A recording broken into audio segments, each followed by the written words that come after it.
Assalamualaikum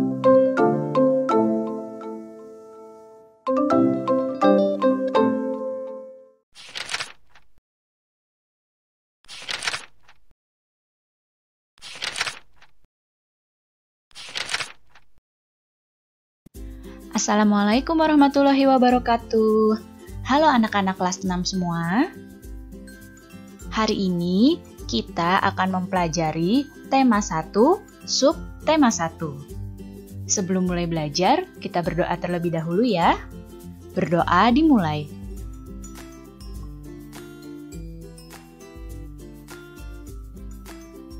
Berdoa selesai. Baik anak-anak, sudah siap untuk belajar hari ini? Kalau sudah siap, mari kita mulai belajarnya. Pertama-tama, kita akan mempelajari muatan bahasa Indonesia. Lihatlah gambar yang ada di hadapan kalian. Nah, di sini ada Siti yang sedang mengamati tanaman yang ada di hadapannya. Pernahkah kamu mengamati tanaman yang ada di sekitarmu? Ya, dengan mengamati tanaman atau tumbuhan yang ada di sekitarmu, kita bisa merangkum sebuah informasi dari situ. Informasi yang kita dapatkan dapat disusun menjadi sebuah laporan pengamatan. Dalam setiap paragraf laporan pengamatan memiliki kalimat utama dan kalimat penjelas.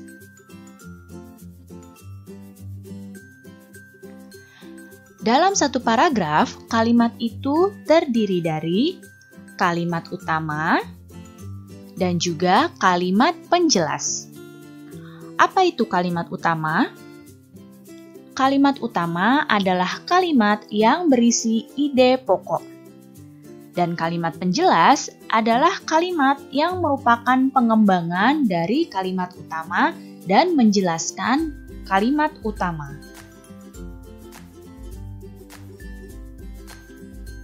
Kalimat utama dapat kita kembangkan. Nah, di sini kita dapat mengembangkannya dengan mengetahui ide pokoknya terlebih dahulu. Nah, berikut ini adalah langkah-langkah mengembangkan ide pokok. Yang pertama, tentukan topik dari paragraf yang akan dibuat. Kemudian yang kedua, menentukan ide pokok dari paragraf yang akan dibuat. Berikutnya, membuat sebuah kalimat berisi ide pokok.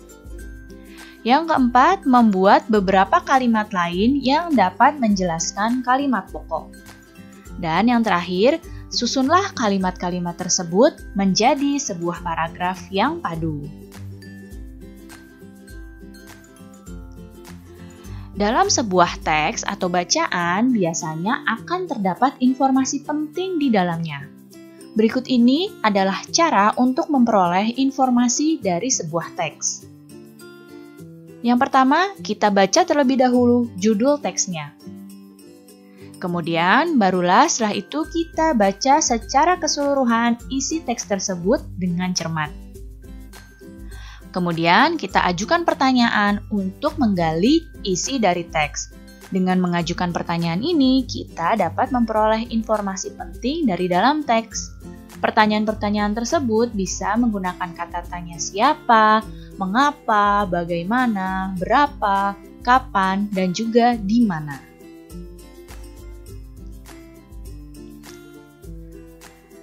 Kemudian, setelah mendapatkan informasi penting dari teks, kita juga bisa membuat kesimpulan dari sebuah bacaan atau dari sebuah teks. Langkah-langkahnya untuk membuat kesimpulan yaitu kita baca teks bacaan dengan teliti. Kemudian, tentukan kalimat utama dari paragraf tersebut. Setelah menemukan kalimat utamanya, kita tentukan ide pokok dari paragrafnya. Setelah itu, tentukan informasi penting, kalimat penjelas di setiap paragrafnya. Dan susunlah ide pokok dan informasi penting di kalimat penjelas menjadi sebuah kesimpulan paragraf. Jadi seperti itu ya caranya.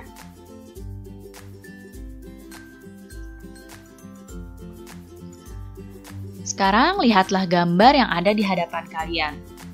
Apa yang sedang terjadi pada gambar? Ya, di sini Edo sedang sakit dan dia dijenguk oleh teman-temannya. Menurutmu, apakah pertemanan mereka mencerminkan nilai-nilai Pancasila? Ya, dapat kalian lihat pertemanan mereka mencerminkan nilai-nilai Pancasila karena mereka peduli terhadap temannya yang sedang sakit. Sekarang kita akan mempelajari muatan PPKN. Pancasila terdiri dari 5 sila. Pancasila ini adalah dasar negara kita. Pancasila memiliki nilai-nilai yang terkandung dalam setiap sila-silanya. Kita akan membahas nilai-nilai dari sila pertama, kedua, dan ketiga.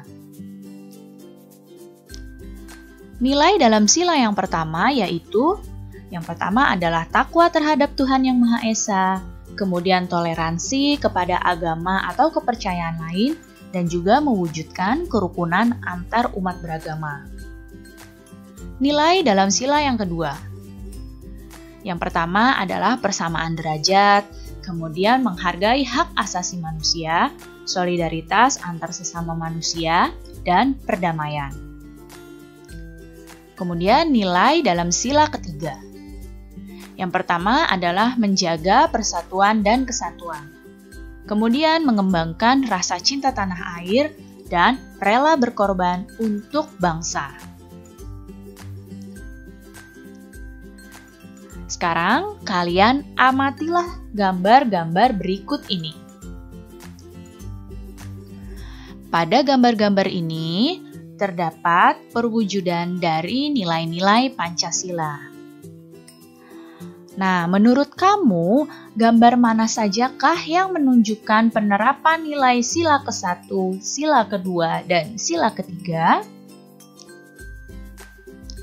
Ya, gambar yang menunjukkan penerapan sila yang pertama adalah gambar ke-1, kedua, dan ketiga, yaitu gambar yang menunjukkan kerukunan antar umat beragama dan juga beribadah sesuai agama dan kepercayaannya masing-masing. Kemudian nilai yang menunjukkan penerapan sila kedua. Ya, yang ditunjukkan oleh sila kedua adalah gambar keempat, keenam, dan ketujuh. Di sini dapat kita lihat ya, gambar keempat adalah mereka solidaritas menjenguk teman yang sakit. Gambar keenam ini seorang anak tolong-menolong dengan temannya yang sedang terjatuh. Dan gambar ketujuh ini adalah persamaan derajat. Kemudian gambar yang menunjukkan penerapan sila ketiga. Ya, adalah gambar nomor 5 dan nomor 8. Kedua gambar ini adalah gambar yang menunjukkan persatuan di dalam kehidupan sehari-hari.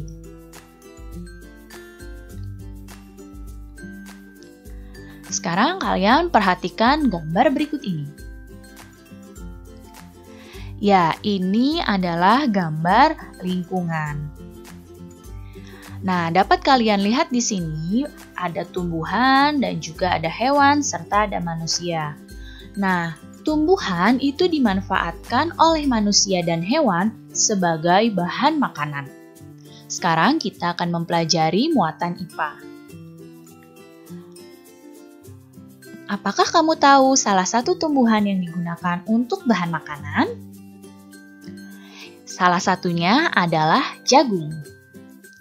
Jagung merupakan salah satu tanaman yang menjadi bahan makanan pokok. Jagung dapat tumbuh melalui perkembangbiakan. Nah, dapat kalian lihat di hadapan kalian ini ada gambar pohon jagung. Perkembangbiakan jagung dimulai dari, bisa kalian lihat di sini, yang diberi lingkaran merah ini adalah bunga jagung. Bunga jagung ini terdapat tepung sari di dalamnya. Kemudian lihat lingkaran yang ibu tunjuk dengan panah ini. Nah, ini adalah bagian pada jagung yang terdapat putiknya. Jadi perkembangbiakan jagung dimulai dari tepung sari terbawa angin yang bertiup. Kemudian, sebagian tepung sari ini jatuh ke kepala putik yang terletak di bawah bunga pada pohon jagung yang lain. Dan setelah itu terjadilah pembuahan. Setelah terjadi pembuahan, lama-kelamaan jagung akan tumbuh menjadi besar dan bisa dikonsumsi oleh manusia. Nah, kalau yang ini adalah perkembangbiakan jagung melalui biji. Nah, dimulai dari biji jagung yang ditanam, kemudian 3-4 hari kemudian bakal tanaman akan muncul di permukaan tanah. Bakal tanaman tersebut akan tumbuh semakin besar. Dan 3 hingga 3,5 bulan kemudian, buah jagung dapat dipanen oleh petani dan dapat dikonsumsi oleh manusia.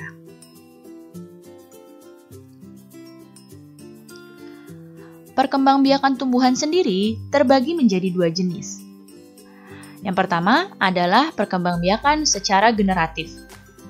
Yang kedua adalah perkembangbiakan secara vegetatif. Generatif adalah perkembangbiakan tumbuhan yang melalui biji. Sedangkan vegetatif adalah perkembangbiakan tumbuhan tanpa biji. Nah, vegetatif ini terbagi menjadi 2. Ada vegetatif alami dan vegetatif buatan. Sekarang kita akan membahas perkembangbiakan tumbuhan secara generatif terlebih dahulu. Perkembangbiakan tumbuhan secara generatif dimulai dari terjadinya penyerbukan. Penyerbukan ini adalah jatuhnya serbuk sari ke kepala putik. Setelah itu terjadi pembuahan dan menghasilkan biji. Biji ini adalah calon dari tumbuhan baru. Penyerbukan ini dapat terjadi karena adanya bunga. Berikut ini adalah bagian-bagian dari bunga. Nah, bisa kalian lihat di sini ya. Lihat panah yang Ibu tunjuk. Yang berwarna pink ini adalah mahkota bunga. Ya, mahkota bunga ini biasanya berwarna-warni. Kemudian, lihat lagi di sini, ada kepala sari. Nah, yang ini yang Ibu tunjuk dengan panah, ini adalah kepala sari. Kemudian, yang ini nih, yang Ibu tunjuk lagi dengan panah, ini tangkai sari. Nah, di sini terdapat benang sari. Benang sari adalah alat perkembangbiakan jantan pada tumbuhan. Kemudian, di sini ada kepala putik. Nah, yang ini adalah kepala putik. Dan yang ini adalah tangkai putik. Putik ini adalah alat perkembangbiakan betina pada bunga. Kemudian di bagian ini ada bakal biji. Nah, ini ada kelopak dan ini adalah dasar bunga. Dan jika ditarik ke bawah, ini ada tangkai bunga.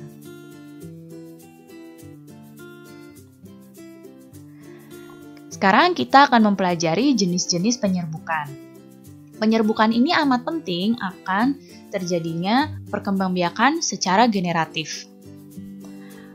Penyerbukan yang pertama adalah penyerbukan sendiri. Penyerbukan sendiri adalah serbuk sari itu berasal dari bunga yang sama. Ya, jadi serbuk sarinya jatuh ke kepala putik bunga yang sama. Kemudian penyerbukan tetangga. Penyerbukan tetangga adalah serbuk sari jatuh ke kepala putik bunga lain, tapi masih dalam satu pohon. Kemudian penyerbukan silang. Penyerbukan silang adalah serbuk sari jatuh ke kepala putik pohon lain yang masih satu jenis. Dan penyerbukan bastar. Penyerbukan bastar adalah serbuk sari jatuh ke kepala putik pohon lain yang berbeda jenisnya. Nah, tadi kita sudah mempelajari perkembangbiakan secara generatif. Sekarang kita akan mempelajari perkembangbiakan secara vegetatif. Perkembangbiakan vegetatif terbagi menjadi 2, yaitu vegetatif alami dan vegetatif buatan. Vegetatif alami diantaranya ada umbi lapis. Contohnya adalah bawang merah dan bawang putih. Kemudian umbi batang. Umbi batang contohnya kentang. Kemudian umbi akar. Umbi akar ini contohnya singkong dan ubi. Kemudian rizoma atau akar tinggal. Contohnya jahe, kunyit, lengkuas, dan temulawak. Kemudian tunas. Contohnya seperti bambu, pisang, dan tebu.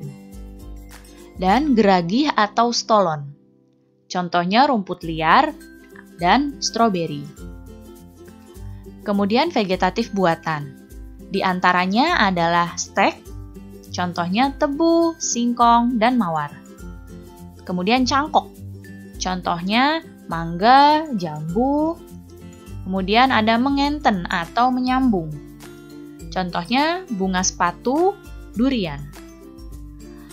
Okulasi atau menempel. Contohnya mangga, alpukat, dan belimbing. Dan merunduk. Contohnya apel dan alamanda. Berikut ini adalah contoh-contoh tumbuhan yang berkembang biak dengan vegetatif alami. Nah, ini adalah umbi akar ya. Contohnya tadi singkong. Kemudian ada umbi batang. Nah, ini kentang. Kemudian ada akar tinggal atau rizoma. Nah, ini ada pohon lengkuas. Kemudian tunas. Nah, ini contohnya pohon pisang. Kemudian umbi lapis, bisa kalian lihat di sini, umbinya berlapis-lapis seperti ini. Ini contohnya ada bawang putih dan juga bawang merah. Dan geragih atau stolon, nih seperti ini geragih.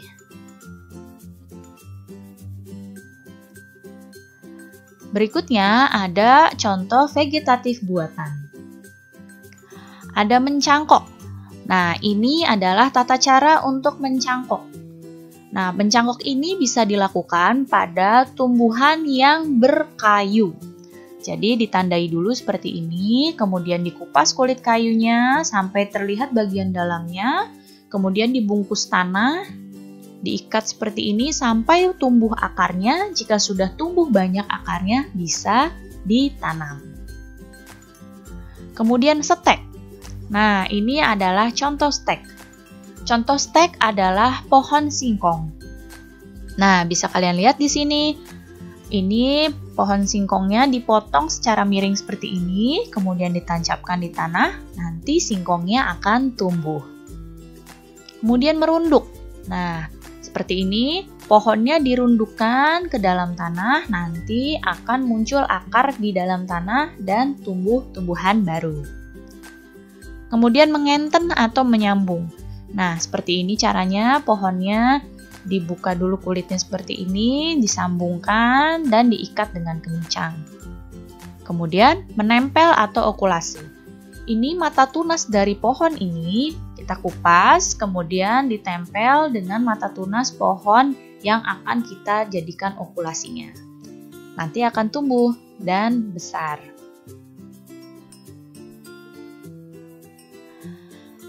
Tumbuhan memiliki banyak manfaat untuk manusia. Tahukah kamu apa saja manfaat tumbuhan? Ya, manfaat tumbuhan yang pertama adalah sumber makanan bagi makhluk hidup. Kemudian, tumbuhan juga dapat menghasilkan oksigen. Oksigen itu sangat penting bagi kehidupan sehari-hari. Kemudian, sebagai bahan obat-obatan. Kemudian, tumbuhan juga dapat mengatasi polusi udara. Karena tumbuhan menghasilkan oksigen sehingga membersihkan udara di sekitar kita. Dan juga tumbuhan dapat menghijaukan lingkungan. Dan masih banyak lagi manfaat-manfaat tumbuhan yang lainnya.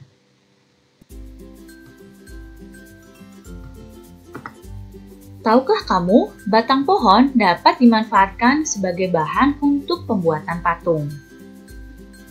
Apakah kamu pernah melihat patung? Patung merupakan karya seni rupa yang banyak dijumpai di sekitar kita. Patung adalah tiruan bentuk orang, hewan, dan sebagainya. Bahan pembuatan patung yang pertama ada bahan lunak. Bahan lunak ini seperti plastisin, tanah liat, lilin, dan juga sabun. Kemudian, bahan semi lunak. Bahan semi lunak contohnya adalah kayu. Jadi tidak semua kayu itu sangat keras, ada beberapa kayu yang memang agak lunak untuk dibuat patung. Contohnya seperti kayu mahoni, kayu randu, atau kayu waru. Kemudian bahan keras. Bahan keras ini contohnya batu. Kemudian ada beberapa jenis kayu yang memang batang pohonnya itu keras, seperti kayu jati dan kayu ulin. Dan bahan cor. Contohnya semen, pasir, gipsum, dan juga logam. Setelah kita mengetahui bahan pembuatan patung, kita akan mempelajari teknik pembuatan patung. Yang pertama adalah teknik butsir. Teknik ini adalah teknik dengan cara menambah dan mengurangi bahan lunak, seperti tanah liat atau gips. Kemudian teknik modeling. Teknik modeling itu dengan membuat modelnya terlebih dahulu, baru dibuat patungnya. Selanjutnya ada teknik merakit atau konstruksi. Teknik ini dengan cara merakit bahan dasar patung, kemudian merangkainya. Kemudian ada teknik cor atau teknik menuang. Jadi di sini contohnya memanaskan logam hingga mencair kemudian dituangkan ke dalam cetakan patung. Ada juga teknik membentuk. Teknik membentuk ini dengan cara membentuk patung secara bertahap. Dan teknik pahat, ini yang paling banyak digunakan, yaitu dengan cara mengurangi bagian-bagian tertentu pada bahan dasar. Nah, lihatlah bunga yang dipegang oleh Lani. Tahukah kamu, bunga ini adalah bunga sepatu. Nah, bunga ini dapat ditemukan di Indonesia dan di Malaysia. Nah, di beberapa negara tetangga juga memiliki bermacam-macam bunga. Kita di Indonesia memiliki bunga nasional, yaitu bunga melati. Lalu, apa saja ya bunga nasional negara tetangga kita? Kita akan mempelajarinya. Nah, lihatlah anak ini sedang memegang sebuah bendera.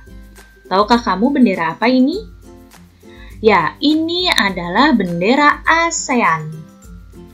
ASEAN adalah organisasi kerjasama negara-negara di kawasan Asia Tenggara. Terdapat 10 negara anggota ASEAN, termasuk Indonesia. Sekarang kita akan mempelajari muatan IPS. Negara-negara ASEAN yaitu ada Indonesia, kemudian Singapura, Malaysia, Brunei Darussalam, Filipina, Laos, Vietnam, Kamboja, Thailand, dan Myanmar. Ke-10 negara ini adalah negara-negara yang ada di Asia Tenggara. ASEAN didirikan setelah ditandatanganinya Deklarasi Bangkok. Deklarasi Bangkok ini ditandatangani pada tanggal 8 Agustus 1967 oleh 5 Menteri Luar Negeri. Siapa saja? Menteri Luar Negeri yang menandatangani Deklarasi Bangkok yaitu Adam Malik dari Indonesia, kemudian Tun Abdul Razak dari Malaysia, Tan Nhat Homan dari Thailand, Narcisco Ramos dari Filipina, dan S. Rajaratnam dari Singapura.